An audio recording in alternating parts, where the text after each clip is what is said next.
Welcome to the Toffee Blues, your source for all things Everton. I'm Ellis Nordhoff, and today I'm back for the opposition view. I'm joined today by Ollie from Sheff United Way to discuss Everton's massive game against Sheff United, Saturday, 12:30. Ollie, how are you doing?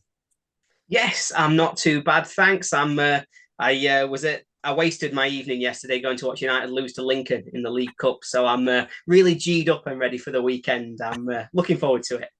Never ideal getting knocked out of the cup at the first opportunity, and we weren't too far off either. We managed to just get over the line against Doncaster, but thankfully for us, we're in the hat. But we've got a very difficult draw against Aston Villa coming up, so not too hopeful. But hopefully they play the kids and we can get through it. But aside from that, let's talk about the game on Saturday. So Sheffield United 0 points so far, but would you say it tells the whole story? Because I think you were very unlucky last week. I'm sure that's something you'd like to mention. Yeah, it's exactly that. So I think in terms of our squad, we've not really been ready for the new season. So I think if you'd said to me before the Crystal Palace game, which was the first game of the season, this is the 11 that's going to play your first three games, how many points are you going to have? I would have expected to have zero, but it doesn't quite tell the story of those games. I think Palace, the first game, we were comfortably beaten. To be quite honest, they were much better than us, and we were probably a little bit flattered by the 1-0. But we were unlucky at Forest. We conceded a 90th minute winner when we'd really been the better team through the second half. It was just squad depth off the bench where we just got so much weaker making those first changes. And as you referenced, Man City on Saturday at Bramall Lane, we held on for so long. You think when they go one up through Haaland, well, we've done as best to equalise in the 80. I think it was the 83rd minute. I really thought we were going to get a point, and I really thought we deserved it. I thought we got the game plan spot on. I thought we'd done so well in the game. So yeah, to concede another late, heartbreaking. Yeah, when Rodri put that in, I felt bad for you myself because that moment when Bogle put the ball in the net for you guys, we spoke before we started, and you saying the atmosphere was just incredible. Did you really feel like you were about to go and get a point against Man City and really kickstart your season? Yeah, I really did. Like you say, I think that's the best atmosphere I've been in at Bramall Lane for probably 20 years. It was absolutely insane when that ball at the back of the net. All of the fans were just united, and I've not heard a noise like it maybe even ever, because it was really a special moment and everybody really believed. You thought you come into a game where you've got no chance. I think in the ground we were quite aggrieved with some of the decisions and the way that the referee was running the game, and it really built up this like cauldron. And when it went in, it just erupted. And yeah, I really did believe we were going to take the point. And I think it was a fantastic goal from Rodri. Obviously, a sloppy mistake from us defensively to let them in to get that chance. But it should bode really well for us going through this season, because if we can do that against Man City, surely we can do that against lots of other teams as well. Yeah, spirited performances like that get you points.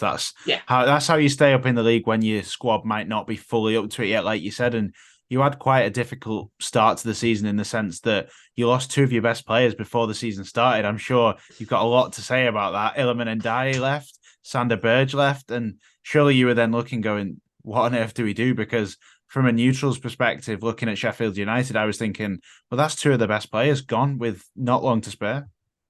yeah, it's the timing of it that's really affected us. If I'm being honest, I think losing the players, obviously, you're really disappointed. You expect to get promoted, and you expect to build on it. You expect to keep your best players and add more good players. So it was a real kick in the teeth for all the fans when we saw those two players leave, particularly Illiman and Dye, because it was rumoured at the start of the summer. We then got the message that he was going to sign a new contract. Apparently the club had filmed a video of him inheriting the number 10 Really? shirt from Billy Sharp, having signed the contract. And then it came out that no, he's not signing and he's gone to Marseille. So that one was really heartbreaking, because he is still the most talented player I've seen play for Sheffield United. And I was really excited for what he could do this season. It's only a week later that Berger leaves, especially leaving to what we're going to see as a relegation rival in Burnley. And you think, is this a write-off? Is he leaving because he knows we've not got a chance? Why would you go to somebody else who's going to be in the same position as us? But we have replaced them really well. And I think it's all about the timing now. So the first three games have just come too soon. We've not been able to put a proper team together. But for Saturday, I think we will see the best version of Sheffield United so far this season. Gustavo Harmer's going to be able to start. Vinny Souza's going to be starting. Ollie McBurney's fit. Cameron Archer's in the squad. Suddenly, it does feel like we've improved on Sander Berger. We haven't improved on Illiman and I because I don't think we could, but I think we've replaced him as best we can. Well, I think, yeah, Elliman and I agree. He seemed to be one of the best players the So championship's seen for a while. Of course, I didn't watch him all season like you did, but from highlight reels, the player looked brilliant. And it was a player that a lot of Evertonians were talking about, hoping that we could sign ourselves. And another one of those is Gustavo Harmer, who I've liked for quite a while now, probably a season and a half around that. And he was so good at Coventry. And I saw his goal for you guys just a couple of weeks ago, and that's a great start to his career, wasn't it? And Cameron Archer now has come in as well. So you've kind of replaced the striker and you've replaced the midfielder. So I suppose you just hope that they can deliver something similar to what the other two did. yeah, it's exactly that. Coming on that point, I think Ilmundai was the best player in the championship. To be honest, I watched him consistently all season, and in every single game, he had a special moment. And I would probably go as far to say that we don't get promoted without him. In the end, Really? we got promoted quite comfortably, but so much of that was built on the back of our attacking structure last year. A lot of it was give it and die because he's going to create something special. And he did that so consistently through the season. So I certainly think he was the best player. And by all accounts, Everton had made a bid last January. I think they made a bid that was bigger than the one that we've accepted this summer. And it was just a case Wow. that the timing wasn't right on that. And that's why it didn't go through. We didn't want to be losing him in the middle of that sort of promotion push that we were in. In terms of Gus Harmer, he's just been outstanding at Coventry. And I mean, that goal, imagine doing that on your debut. It's a club Superb. who, at the time, we felt down in the dumps. We'd just lost our key men, as you've referenced yourself. We'd lost in a really sort of pitiful performance against Crystal Palace. We weren't playing very well in the first half against Forest, and you felt like, oh, it's going to be another one of these pitiful 1-0 defeats. Then he smacks one at top bins from sort of 25, 28 yards, and you think, oh, well, we've got a player now. And I'm so excited to see him play. His running, his control of the ball, what he brings going forward is just something we've not had for so long from that sort of central midfield position. I am really excited for him this year. He's one that I definitely think we might need to be worried about on Saturday. Is he the key player? If you're to say a player that Everton should really fear on Saturday, is he the one? Or is it perhaps another midfielder who you may have signed in the transfer window? Yeah, it's a really interesting one, to be honest. I probably would say that Harmer is the player to keep an eye on, but of course, against his own club, Tom Davies, who knows the impact that he's going to be able to He's have. I back. think it's an interesting one because he's obviously not had the fitness to play for us so far. Didn't even make the bench in the last weekend against City, wasn't on the bench or in the squad against Lincoln last night, but he will be in the squad. We've been very confidently assured that he'll be in the squad on Saturday. I'm sure he'll be looking forward to it. And his abilities much better than I do. I'm sure, obviously, having seen him the way you have. But yeah, I think for now, I'll go with the known quantity of Harmer being the player to watch. Well, Tom Davis is a player who we know everything about because he's been at Everton all of his life, and he's a player that we all wish the absolute best to. And the reason I'm fearing so much is because obviously a player who used to play for us coming up against us, you just really don't want him to score. And I'm sure he would probably love to, even though he's a massive Yeah. blue. But I do think you're getting a good midfielder there. I think he's a very capable number 6, and I think he will offer you something defensively. We thought he would be a bit more of an offensive midfielder when he first started coming through the ranks because Yeah. he scored an incredible goal against Manchester City when one of his first few games for the club. And we thought he would be a bit more of an 8, but it seems like he's molded into more of a 6. And I think he's a player that just needs a fresh start at a club with a bit of stability. And he's played under a lot of managers at Everton. So I think it'd be a nice time for him to get into a club where he's going to play regularly, which he didn't at Everton, and under one manager, which brings me on very nicely, actually, to talk about your manager, Paul Heckingbottom. What do you think of him? Yeah, it's really interesting because he doesn't get outside of United anyway. He doesn't get a lot of credit. I always find whenever we try and do videos about Paul Heckingbottom or we talk about him as a manager, generally speaking, we just get flooded by Leeds fans who tell us how bad he was and how he's an embarrassment and how he should be nowhere near the Premier League. But he's really been outstanding since he's come in and got the sort of role full time at United. He came in after a really difficult period under Slavica Jokanovic. It just hadn't worked. He tried to change the system from where we were under Chris Wilder, and it just wasn't taking. We've got a squad that is built to play what I'm still going to call the Chris Wilder way, albeit that Heckingbottom has adapted it a little bit. And the main thing is that he's managed to unite us again. So it felt as though we got really fragmented. And I think this was COVID and the impact of that, where we lost a lot of connection to our club.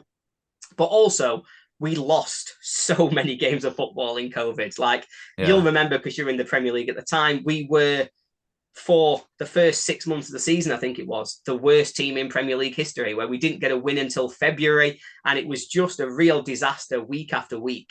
And that really sort of separated the fans from the club, because you couldn't vent your anger. You couldn't get it out on a Saturday afternoon. You had to sit in your house and just be frustrated and wound up. And then eventually that becomes antipathy, where you sort of think, well, does it matter? Am I bothered? So it was really important when Heckingbottom came in that he got the fans back engaged, back into the ground and really behind the club. And he did that fantastically. In terms of his tactics, like I say, I will still refer to it as Chris Wilder's tactic, because I do think that all it is a little bit of a rehash of what Wilder had us doing. I think my concerns at the moment for us is how we have that sort of consistent attacking structure to be able to create chances and score goals. Under Chris Wilder, we had this really identifiable style where we did play the same system that we play now, the 5-3-2, but we had overloads on either wing at any opportunity. So you would see either the fullback push down with the centre-back go with him. You'd then have your number 10 who would drop into the space, create a 3-on-2 against the wide centre-back and the fullback. And potentially, if they came out, the other centre-back would come, try to manage the overload, you get somebody free in the middle. And that was always the attacking structure that we tried to play through with Chris Wilder. Under Heckingbottom, we've not quite replicated that side of it yet. And it is, of course, a little bit due to player availability. We've not been able to replace Jack O'Connell, for example, on the left-hand side. And so we've not got the athleticism to create those overloads in the same way. And so what I'm looking for us to develop this year, and I think losing Iliman Ndiaye will force us to do this, is we can't rely on one central creator. We've had Morgan Gibbs-White a couple of years ago, then we had Iliman Ndiaye.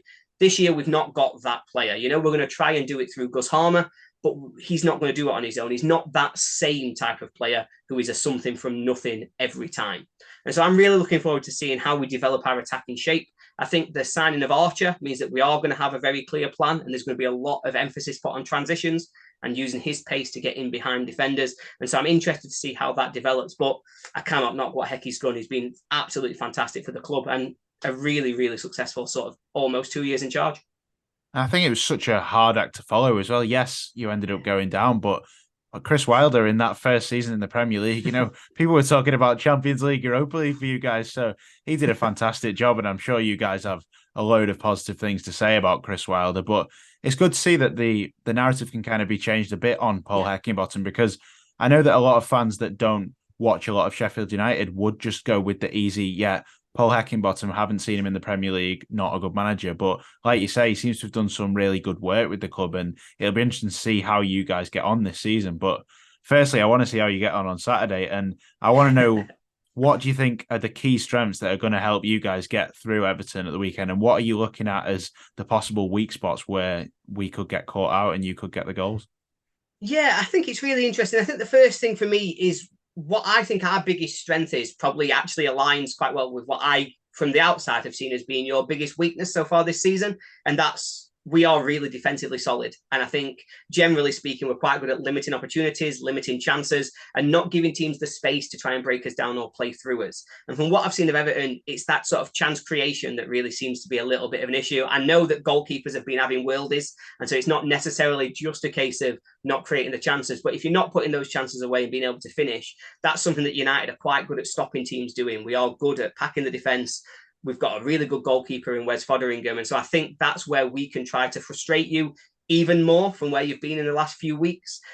I don't know what our strengths are going forwards. And that's just because of how this season has been so far. So McBurney and Archer haven't played together yet. McBurney's only played 30 minutes against Manchester City. The midfield, in terms of Harman, Norwood and Sousa, have started to play together now.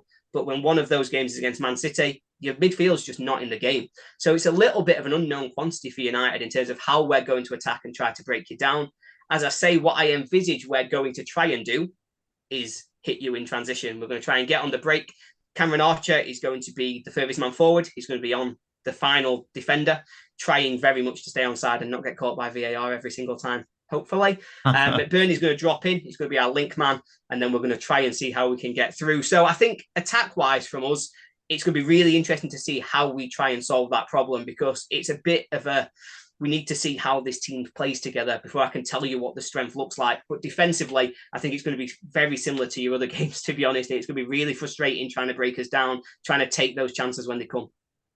Well, that isn't really music to my ears, to be honest, because I was hoping that we could kind of make some gaps in your defence and get some goals because we haven't scored yet in the Premier League. And we did score 2 goals last night, which is pleasing, and it's a start. And regardless of the opposition, we've scored goals now. And I think that is quite big for confidence. And I think now with our new striker, which might be a bit of an unknown quantity for you guys, we might have something up our sleeve this weekend in terms of actually taking the chances that we create. And I think Beto will give you guys a real test physically. I think, yes, your defenders are strong, organised, and it's a really good unit as a setup, but Beto is going to stretch that team with not only his runs, which we noticed on Wednesday night, and also when I've spoken to Rich from Football Italia, but I think also he links the play and he's going to help us kind of have more of a coherent attack in general. So I'm really hoping to see a bit more of a structure in the way that we attack, which can hopefully mean we can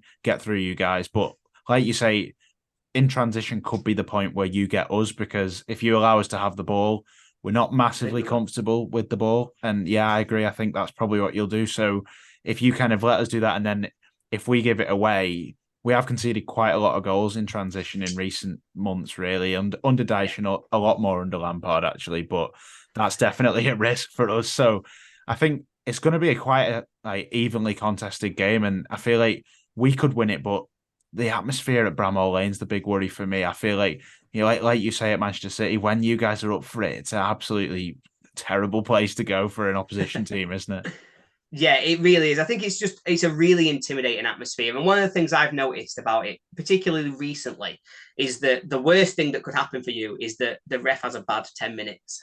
Right. Because seems to be the one unifying aspect that generally gets the United fans really going. It seems to be this us against the world mentality that we're really good at really trying to bring through. And it's something that's always been consistent with United. We've always been seen as underdogs in lots of games that we play.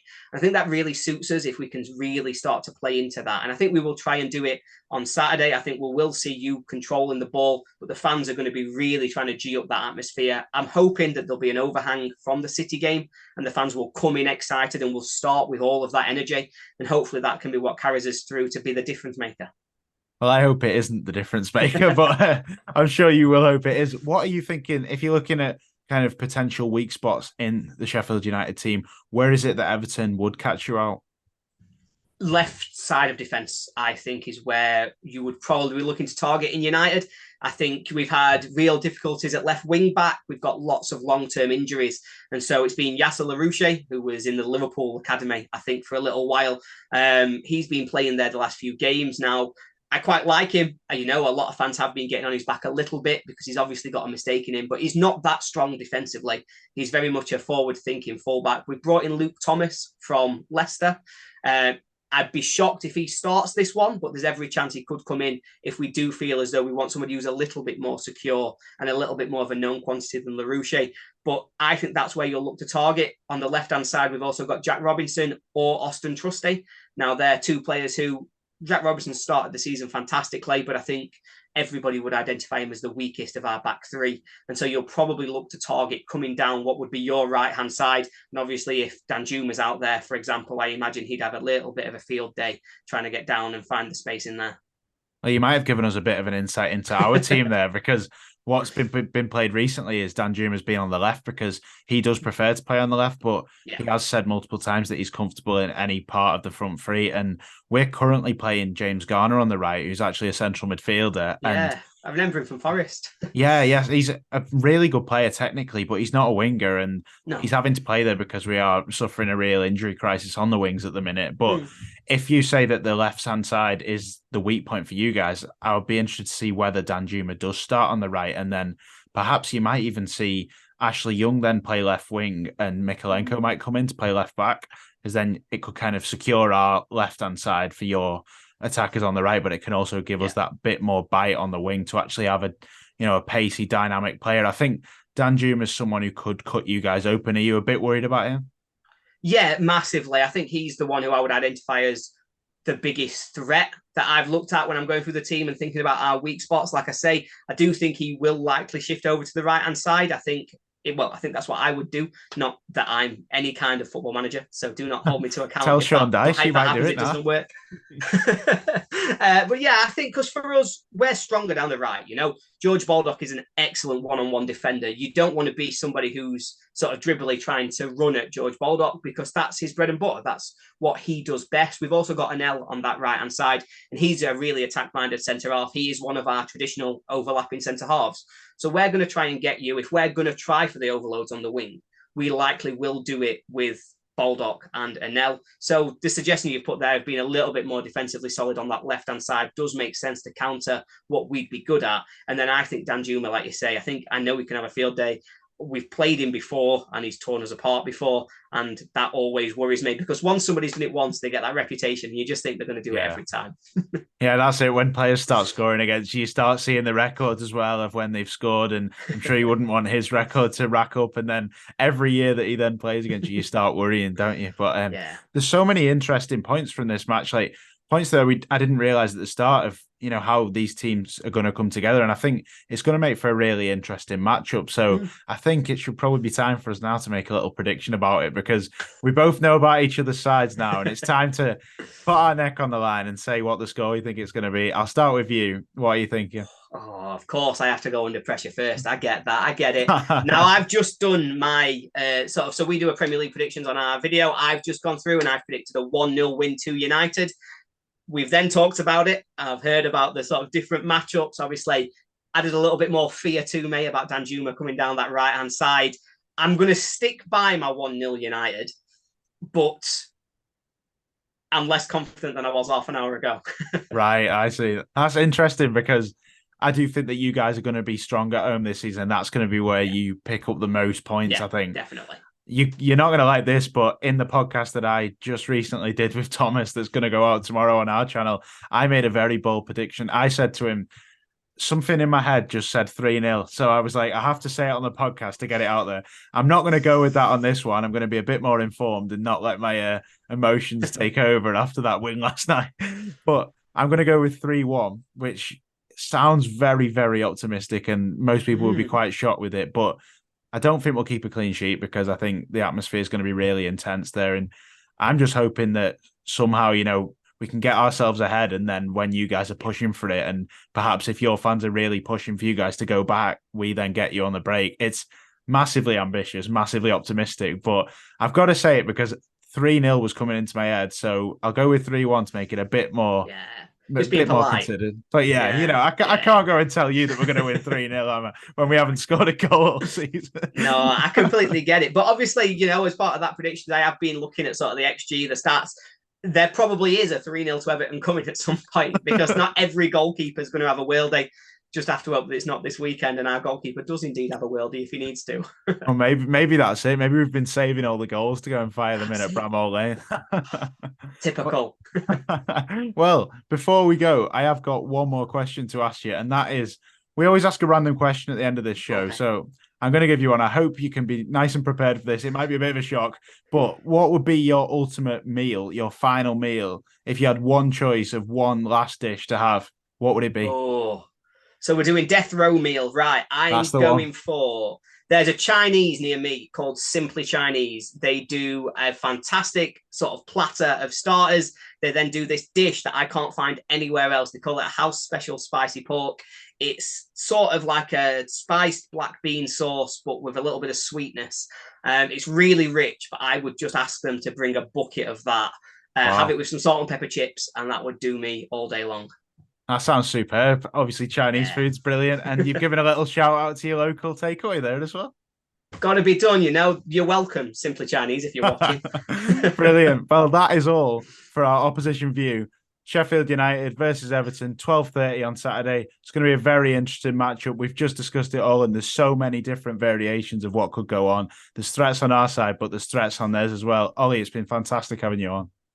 No, it's been a pleasure being here, Ellis. I've really enjoyed it. Yeah, hopefully you'll have me back on next week to celebrate a big victory. Well, hopefully not. Hopefully we're celebrating our first 3 points of the season.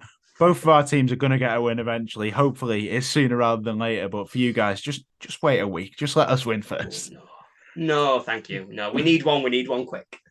We'll have to see, mate. We'll have to see. But that is all for the opposition view for this week. We'll be back next week with the next game. But I hope you enjoyed. Please do leave a like, subscribe to the channel, and let us know what you think. Give us your score predictions. Do you think 3-1 like me? That might have been ambitious, but let us know. See you later.